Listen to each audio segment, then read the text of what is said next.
Hello दोस्तों, आप सभी का स्वागत है एक्सट्रीम ट्रैवल ट्रैक में। दोस्तों, आज घूमने वाले हैं मनाली टूर की फुल इंफॉर्मेशन आपको इसमें दी जाएगी। कब आपको मनाली आना चाहिए, कैसे आप मनाली आ सकते हैं, मनाली में बेस्ट होटल कहाँ और किस रोड में मिलेंगे, कहाँ आपको होटल सस्ते मिल सकते हैं।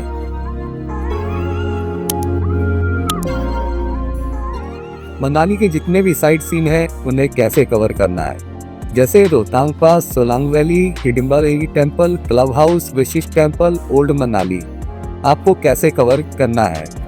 साइट सीन पैकेज बेस्ट रहेगा या कोई दूसरा तरीका बेस्ट रहेगा। मनाली में पार्किंग कहाँ और क्या चार्जेस हैं, फूड कहाँ अच्छा मिलेगा, स्नोफॉल कब होता है, एडवेंचर एक्टिविटी पर कितने खर्च होंगे। मनाली टूर की कंप्लीट इंफॉर्मेशन आपको इस वीडियो में मिलेगी। आज यह सीजन में या पूरे साल में मनाली आना चाहते हैं तो आप इस वीडियो को जरूर देखें, आपके सारे आंसर मिल जाएंगे। आप मनाली 12 महीने में कभी भी आ सकते हैं, पर अगर आपको स्नो के मज़े लेने हैं तो आपको दिसंबर, जनवरी, फरवरी के सीज़न में आना होगा। इन 3 महीने में आप मनाली में स्नो के मज़े ले सकते हैं। वैसे मार्च के महीने में आपको सोलांग वैली और रोहतांग पास में बर्फ़ मिल जाएगी। अब बात करते हैं मनाली जाने के क्या क्या ऑप्शन हो सकते हैं, मनाली कैसे पहुंचे और मनाली जाने के क्या क्या ऑप्शन हो सकते हैं। पहला ऑप्शन बाय एयर। मनाली का जो एयरपोर्ट है वो कुल्लू मनाली एयरपोर्ट के नाम से भुंतर में है और भुंतर से कुल्लू का डिस्टेंस 10 किलोमीटर और मनाली का डिस्टेंस 50 किलोमीटर है। एयरपोर्ट से टैक्सी की फैसिलिटी मिल जाएगी। दूसरा ऑप्शन रेलवे का है, जो नियरेस्ट रेलवे स्टेशन चंडीगढ़ है। डिस्टेंस 295 किलोमीटर है। यहाँ से भी आपको टैक्सी या फिर बस मिल जाएगी। तीसरा ऑप्शन है कि आप ट्रैवल एजेंसी के थ्रू आ जाइए। यहाँ आपको वो पूरा पैकेज देते हैं 5 से 6 हज़ार के बीच में। चौथा ऑप्शन है कि आप अपनी बाइक, कार या टैक्सी हायर करके ले आइए। पांचवा ऑप्शन है बाय बस यानी बाय रोड।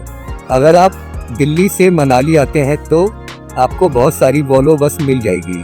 बहुत प्राइवेट बसें भी हैं। इनका फेयर 1400 से 1600 तक रहेगा। इसके अलावा दिल्ली कश्मीर गेट ISBT से हिमाचल प्रदेश की रोडवेज बस भी चलती है।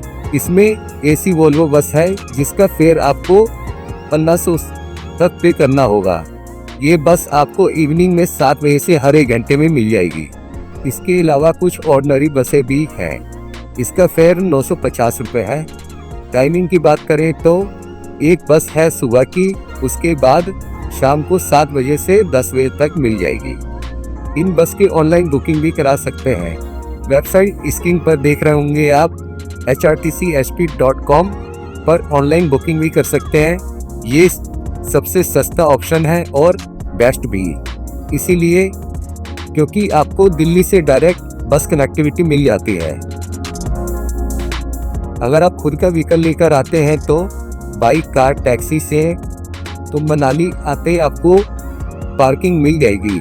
अगर आप अपनी गाड़ी लेकर आते हैं तो आपको ग्रीन टैक्स देना होगा, जिसमें बाइक वालों को 100 रुपये और कार जीप वालों से 200 रुपये और SUV वालों को 300 रुपये पे करना होता है। आप चाहें तो ये ग्रीन टैक्स ऑनलाइन भी पे कर सकते हैं।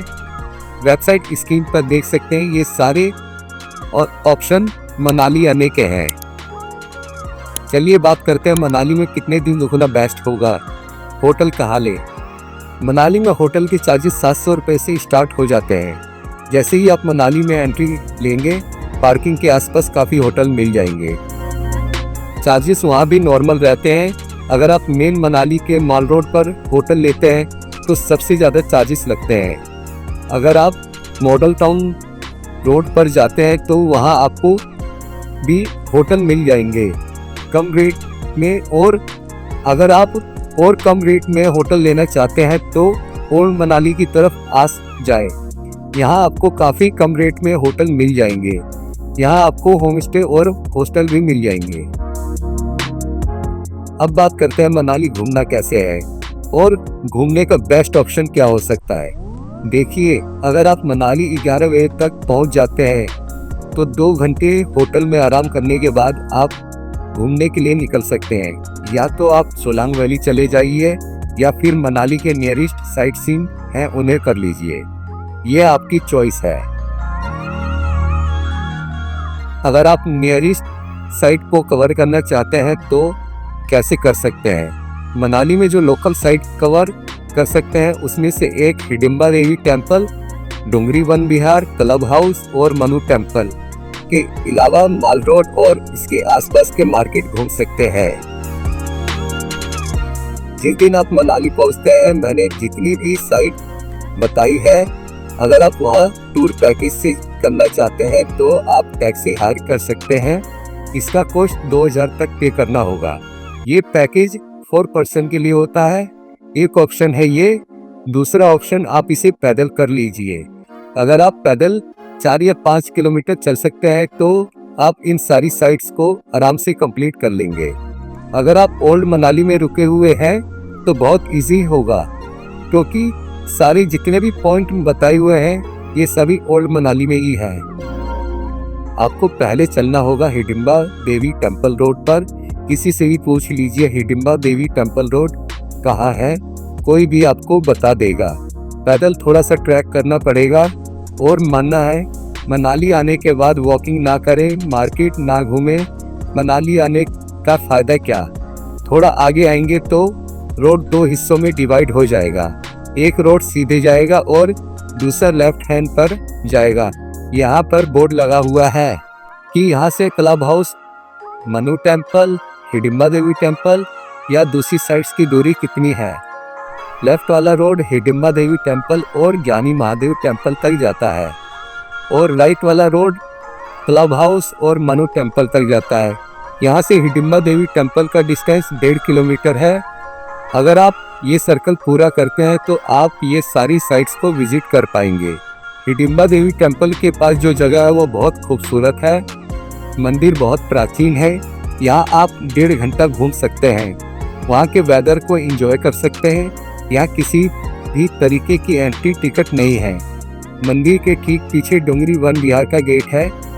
आप चाहे तो डोंगरी वन विहार घूमने के लिए भी जा सकते हैं, लेकिन उसमें आपको एंट्री टिकट लेना होगा। अगर अडल्ट है तो 10 रुपये का एंट्री टिकट लेना पड़ेगा।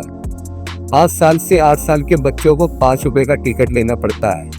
टाइमिंग गर्मी में सुबह 9 बजे से 8 बजे तक का है और सर्दियों में 9 बजे से 5 बजे तक का। जब आप डोंगरी वन विहार से नीचे आएंगे तो ओल्ड मनाली पहुंच जाएंगे। यहाँ आप क्लब हाउस आ जाइए। क्लब हाउस शानदार प्लेस है सभी लोगों के लिए। अगर आप बच्चे हैं, अगर आप यंगस्टर हैं, चाहे आप सीनियर सिटीजन ही क्यों ना हो, club house Manali most visited place है। क्लब हाउस में जो एंट्री टिकट एडल्ट की है 25 रुपये और 10 साल से छोटे बच्चों का 10 रुपये एंट्री टिकट है। क्लब हाउस के अंदर बहुत सारी एडवेंचर एक्टिविटीज होती हैं।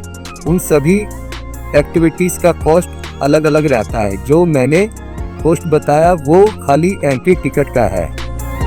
क्लब हाउस घूमने के बाद आप आगे आ जाएं तो पहुंच जाएंगे मनु टेम्पल। मनु टेम्पल भी ओल्ड मनाली में मौजूद है। मनु टेम्पल जाने के वाले रास्ते में आपको सेब के पेड़ बागान भी देखने के लिए मिल जाएंगे। उसके बाद आप रिटर्न अपने होटल आ जाएं।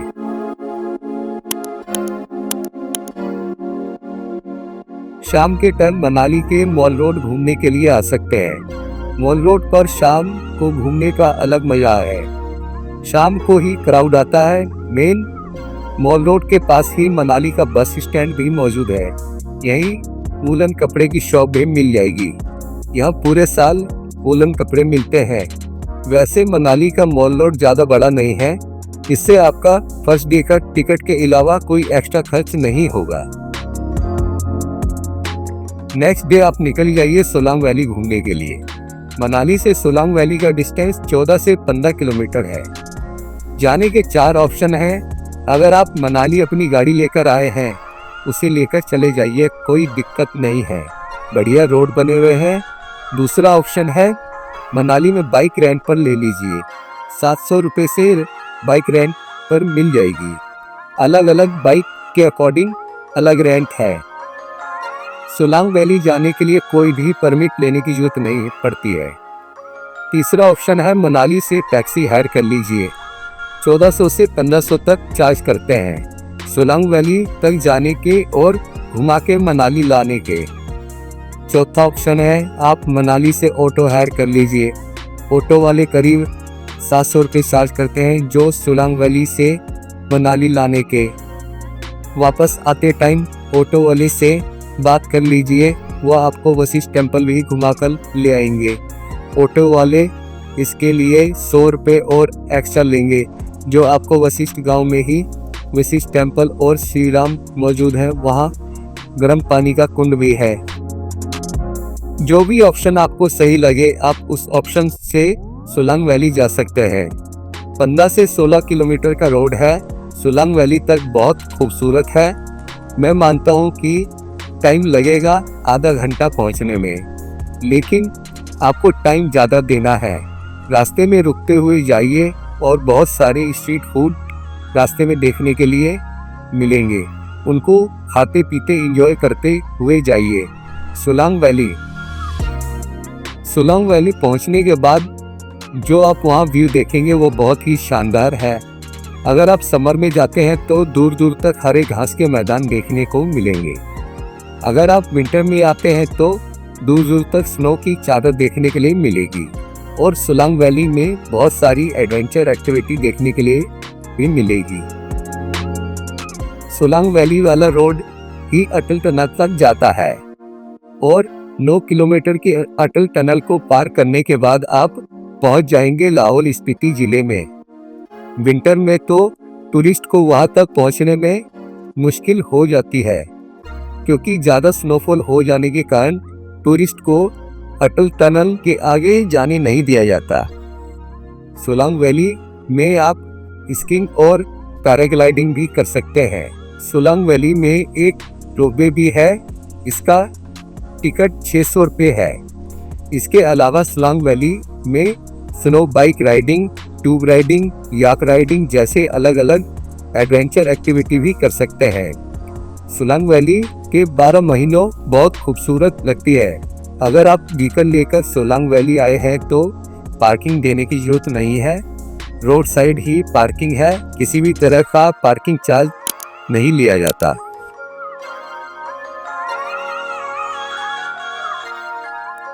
तीसरे दिन आप रोहतांग पास जा सकते हैं। विंटर में रोहतांग पास बंद रहता है, आपको इसे समर में ही करना होगा। सबसे पहले बताना चाहता हूँ रोहतांग पास जाने की जरूरत होती है परमिट की, और दूसरी बात मंगलवार को रोहतांग पास बंद हो रहता है, क्योंकि उस दिन वहाँ मेंटेनेंस का काम होता है। ये जरूर ध्यान रखें कि बिना परमिट के रोहतांग पास नहीं जा सकते। अगर आप वहाँ की बस में जा रहे हैं तो आपको कोई परमिट लेने की जरूरत नहीं है। अगर आप वहाँ टैक्सी हायर करते हैं तो आपका टैक्सी वाला ही आपको परमिट अरेंज करवा देगा। अप्लाई आप ऑनलाइन भी कर सकते हैं या फिर SDM ऑफिस में भी जाकर कर सकते हैं। बाइक से आप रोहतांग पास नहीं जा सकते, रोहतांग पास में बाइक अलाउड नहीं है। मैंने आपको बेस्ट तरीका बताया है अगर आप 3 डे मनाली घूमना चाहते हैं तो, और कितने बजट में पूरा मनाली घूम सकते हैं। अगर आप मनाली में ट्रैकिंग करना चाहते हैं तो आप इन जगह पर ट्रैक कर सकते हैं। Lamadug trek, Bijli Mahadev trek, Bhrigu trek, Beaskund trek, Chandrakhani trek, Jogini waterfall trek, Hampta pass trek, Patalsu peak trek, Parashar lake trek, Sar Pass trek. ये ट्रेक बहुत एडवेंचरस ट्रेक है। लाइफ में एक बार ट्रेक जरूर करें, आपको बहुत मजा आएगा। अगर आप ट्रेक करना चाहते हैं तो डिस्क्रिप्शन में नंबर है, आप वहां डिटेल्स ले सकते हैं। मनाली से रिलेटेड पूरी जानकारी मैंने इस व्लॉग में दे दी है। अगर आपका कोई क्वेश्चन है तो आप कमेंट से पता कर सकते ही है। तो फिर मिलते नेक्स्ट व्लॉग में। जय श्री राम, जय हिंद।